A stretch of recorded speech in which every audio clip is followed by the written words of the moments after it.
নমস্কার বন্ধুরা, সুলেখা রান্নাঘরে। তা চলুন, অনেক রকম তো কেক খেয়েছিলাম, এটা ক্ষীরের কেক বানিয়ে দেখাবো। তাই ক্ষীরের কেক বানাতে গেলে প্রথম আমাকে ক্ষীরটা তৈরি করতে হবে। তাই এইখানে দেখো, আমি এখানে 1.5 প্যাকেট দুধ নিয়েছি। তো প্রথম দুধটাকে ভালো করে জাল দিয়ে ক্ষীর বানিয়ে নেবো। নেবার পর তারপরে আমি ওই দিকে যাবো, কেকটার দিকে। খুব সুন্দর হয় এই ক্ষীরের কেকটা। তা পুরো দুধটা ভালো করে জাল দেবো, দিয়ে একদম ক্ষীর বানিয়ে নেবো।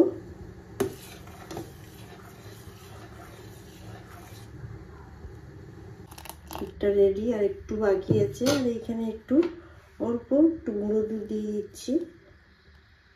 এটা দেখো, পুরো একদম গুঁড়ো দুধটা দিয়ে 5 মিনিটের মতো রেখেছি। 1 চামচের মতো চিনি দিয়ে দিলাম, 1.5 চামচের মতন। ক্ষীরটাকে আমি গ্যাস বন্ধ করে দিচ্ছি। একদম ক্ষীর তৈরি হয়ে গেছে,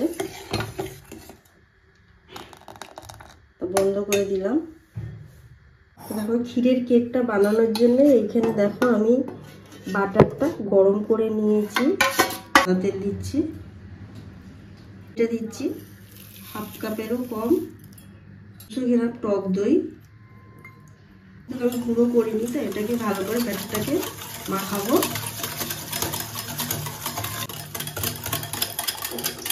দেখো, ভালো করে মাখাবার পর জিনিসটা কেমন ফুলে গেছে। এবার ওর উপরে আমি 1 কাপ ময়দা দিয়ে দিলাম।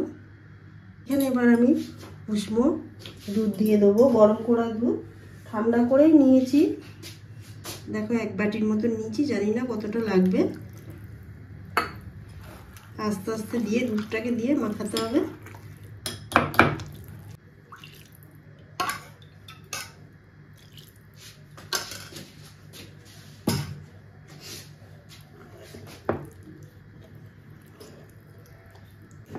দেখো, 10 মিনিট ধরে পুরো ব্যাটারটা তৈরি করলাম। ভালো করে মাখাতে হবে, একটু দানা দানা থাকবে না। মিশ্রণটা পুরো তৈরি হয়ে গেছে।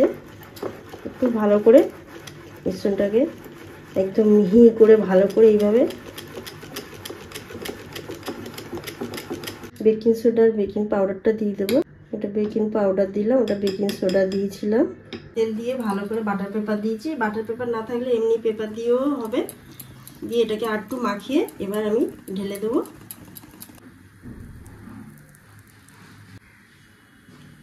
ভালোভাবে।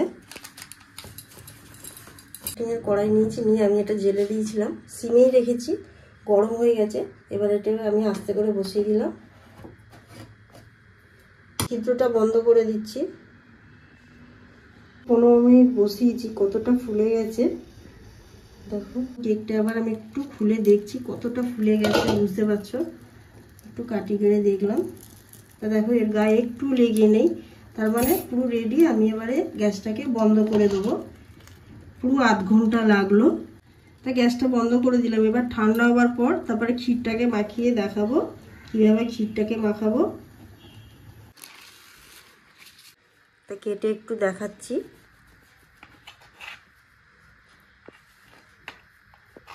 এটা সফট হয়েছে, বোঝাই যাচ্ছে দেখো। তাই এর ওপরে এবার আমি দিয়ে দিচ্ছি, বানিয়েছিলাম এই ক্ষীরটা ওপর দিয়ে দিলাম।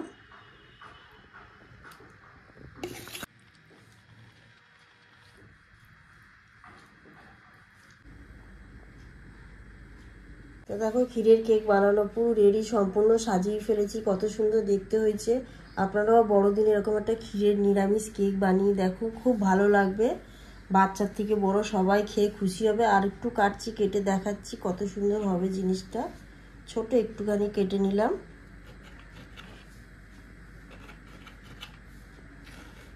কত সুন্দর বোঝাই যাচ্ছে, পুরো একদম এরকমভাবে কাটলে পুরো চারিদিকে ক্ষীরটা লেগে থাকবে, আর মুখে দিলে একদম গুলে যাবে। পুরো ক্ষীর দিয়ে পুরো একদম কেকটা পুরো রেডি হয়ে গেছে। আর দেখে যদি ভালো লাগে অবশ্যই চ্যানেলটাকে সাবস্ক্রাইব করুন।